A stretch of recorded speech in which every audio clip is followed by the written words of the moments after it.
Hi అండి. నమస్తే.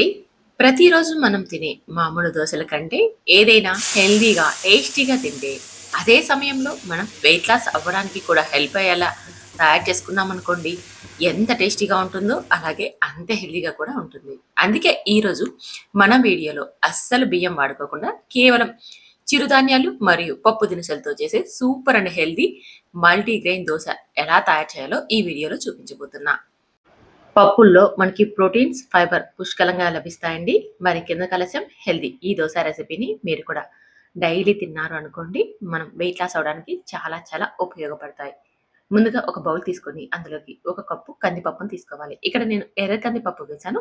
మీరు కావాలంటే ఆ ప్లేస్‌లో మామూలు పచ్చ కందిపప్పునే వేసేసుకోవచ్చు. తర్వాత ఒక కప్పు ఉద్దిపప్పు, ఒక కప్పు జొన్నలు, అలాగే ఒక కప్పు కొర్రలు, ఒక కప్పు సామలు వేసుకోండి. కావాలంటే మీరు 2 కప్పుల సామల్ని లేదా 2 కప్పుల కొర్రల్ని తీసేసుకోవచ్చు. తర్వాత అందులోకి ఒక స్పూన్ దాకా మెంతులను వేసేసుకొని వీటిని 3-4 సార్లయితే శుభ్రంగా కడగాలి. మనకి వాటరు మంచిగా క్లీన్‌గా ఉండాలి. అంతవరకు కడగండి. దాదాపు 4, 5, 6 సార్లు కడిగినా పర్లేదు. వాటర్ మాత్రం మురికిగా లేకోకుండా మంచిగా రావాలి. అప్పుడు మనకివి మంచిగా శుభ్రమైనట్టు. తర్వాత మంచి నీళ్ళను పోసి రాత్రంతా నానబెట్టుకోవాలి. మీరు డే టైమ్‌లో కావాలంటే ఒక 4 గంటలు నానబెట్టుకున్నా సరిపోతుందండి. మార్నింగ్ బ్రేక్‌ఫాస్ట్ కోసమైతే రాత్రి నానబెట్టుకుంటే సరిపోతుంది. ఇప్పుడు ఇలా నానాయి కదా! ఇప్పుడు నానబెట్టుకున్న వాటర్‌ని పడేయాలి అండి. ఎప్పుడైనా సరే చిరుధాన్యాలు కానీ, పప్పు దినుసులు గానీ నానబెట్టుకున్న వాటర్‌ని వాడకపోవడమే మంచిది.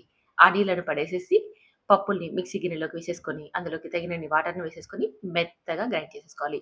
మరీ స్మూత్ పేస్ట్ లాగా గ్రైండ్ చేసుకున్నామంటే దోసలు అంత పర్ఫెక్ట్‌గా రావు. కాస్త బరకగా ఇక్కడ చూడండి మనకి ఇడ్లీకి ఎప్పుడైనా మనం బియ్యంతో తయారు చేసుకునేటప్పుడు కాస్త బరకగా గ్రైండ్ చేసుకుంటాం కదా! ఆ విధంగా ఉండాలి. ఇలా గ్రైండ్ చేసుకున్నారంటే సరిపోతుంది.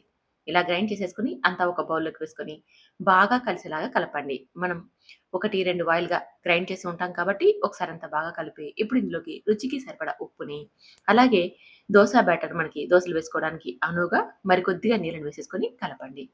దోస పిండి గ్రైండ్ చేసుకునేటప్పుడు కాస్త గట్టిగా గ్రైండ్ చేసుకున్నామనుకోండి, దీంతో మనం ఇడ్లీలు కూడా వేసేసుకోవచ్చు. చాలా చాలా సాఫ్ట్‌గా, చాలా టేస్టీగా ఉంటాయి. ఈరోజైతే మీకి దోసల్ని తయారు చేసి చూపించబోతున్నా. మీరు కావాలంటే ఇదే పిండితో ఇడ్లీలు కూడా తయారు చేసేసుకోవచ్చు. అలాగే ఊతప్పం కూడా మనం వేసేసుకోవచ్చు. ఇప్పుడు స్టవ్ మీద దోస పెనం పెట్టుకొని, బాగా వేడెక్కిన తర్వాత కొద్దిగా నూనెని అప్లై చేసేసుకొని, టిష్యూ పేపర్‌తో కానీ, కాటన్ క్లాత్‌తో కానీ క్లీన్ చేసుకున్నాక, నీళ్ళని చిలకరించి ఒక గరిటె పిండిని తీసేసుకొని పల్చగా దోసను వేసేసుకోవాలి. ఇలా వేసుకునేటప్పుడు మంటను పూర్తిగా లో ఫ్లేమ్‌లో ఉంచేయండి. దోస వేసుకున్నాక అప్పుడు మనం మంటని హై ఫ్లేమ్‌లోకి, మీడియం ఫ్లేమ్‌లోకి అడ్జస్ట్ చేసేసుకుంటూ బాగా ఫ్రై చేసేసుకోవాలి. పెనాన్ని అటు ఇటు తిప్పుతూ ఉన్నాము అంటే దోస మనకి అన్ని వైపులా మంచిగా ఫ్రై అయిపోతుంది. చిన్న స్టవ్‌లు కాబట్టి మనకి మిడిల్‌లో మాత్రమే మంట వస్తూ ఉంటుందండి. అన్ని వైపులా మనకి బాగా ఫ్రై అవ్వాలి అంటే మనం పెనాన్ని అటు ఇటు తిప్పుతూ ఉండాలి. దోస మంచిగా ఫ్రై అయిపోయాక నేనైతే ఇక్కడ దానిపైన స్పైసీ కోసం, అలాగే చాలా రుచిగా ఉండడం కోసం కొద్దిగా చిల్లీ పౌడర్‌ని వేస్తున్నాను. ఇది కాస్త స్పైసీ తక్కువగా ఉండే చిల్లీ పౌడరే అండి. మనకి మంచి రంగును ఇస్తుంది, రుచిని కూడా ఇస్తుంది. ఇలా స్ప్రింకిల్ చేసేసుకొని దానిపైన మీరు కావాలంటే కొద్దిగా సాల్ట్‌ని కూడా స్ప్రింకిల్ చేసేసుకోవచ్చు. దానిపైన కొద్దిగా నెయ్యిని కానీ, బటర్‌ని కానీ అప్లై చేసేసుకొని బాగా ఫ్రై అయిపోయాక ఇప్పుడు మనం దోసలు తీసేసుకోవడమే. చూసారా ఎంత క్రిస్పీగా ఉన్నాయో? చాలా చాలా క్రిస్పీగా చాలా అంటే చాలా టేస్టీగా ఉంటాయండి. మీకు దోసలు చాలా మెత్తని దోసలు కావాలి అంటే ఇలా దోస వేశాక పైన మూతను పెట్టి మనం దోసను ఫ్రై చేసుకున్నామనుకోండి, దోసలనేది మనకి సాఫ్ట్‌గా, ఫ్లఫీగా వస్తాయి. నాకైతే క్రిస్పీగా ఉండే దోసలు ఇష్టం కాబట్టి నేనైతే ఈరోజు క్రిస్పీగా ఉండే దోసలనే తయారు చేస్తున్నాను. మీరు కావాలంటే మధ్యలో చిల్లీ పౌడర్‌ని యాడ్ చేసుకోండి. లేదంటే ఇలాగైనా దోసలు వేసుకోవచ్చు. చూసారా ఎంత కరకరలాడుతున్నాయో? చాలా చాలా కరకరలాడుతూ చాలా టేస్టీగా ఉంటాయండి.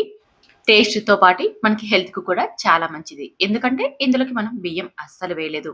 పప్పు దినుసులు మనం అలాగే చిరుధాన్యాలు వాడాం కదండీ! ఇవి మనకి బరువు తగ్గడానికి, అలాగే బీపీ, షుగర్ కంట్రోల్‌లో ఉంచడానికి చాలా చాలా ఉపయోగపడతాయి. మనకెందుకు ఆలస్యం? మీరు కూడా ఒక్కసారి ఈ రెసిపీని ట్రై చేయండి. ట్రై చేసి టేస్ట్ చేసి ఎలా వచ్చిందో కామెంట్ చేయండి. నచ్చితే మన ఛానెల్‌ని ఫాలో అవ్వండి. ఇలాంటి హెల్తీ వంటకాలు చాలా ఉన్నాయి. Thank you for watching.